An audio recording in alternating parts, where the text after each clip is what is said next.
বন্ধুরা, আজকে আমরা বানাবো কাতলা মাছের চপ।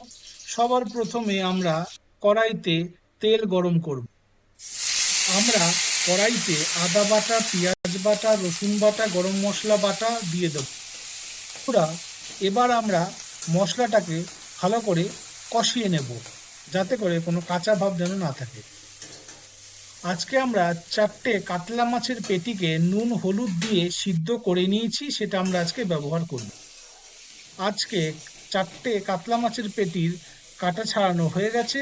এটাকে আমরা কড়াইতে মশলার সাথে ভালো করে মিক্স আর আমরা ভালো করে মিক্স করব।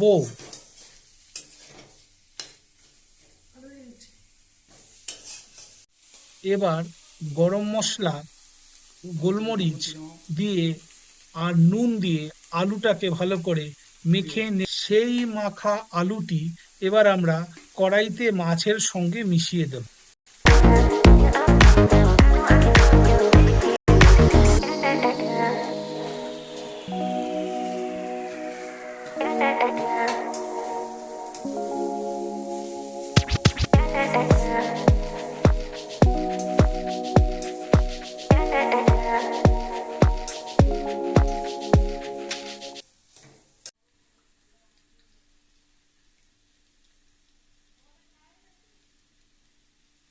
আর আমরা একটু 1 ফোঁটা আতর এই পেস্টে মিশিয়ে দেব, যাতে করে খুব ভালো গন্ধ বেরোয়।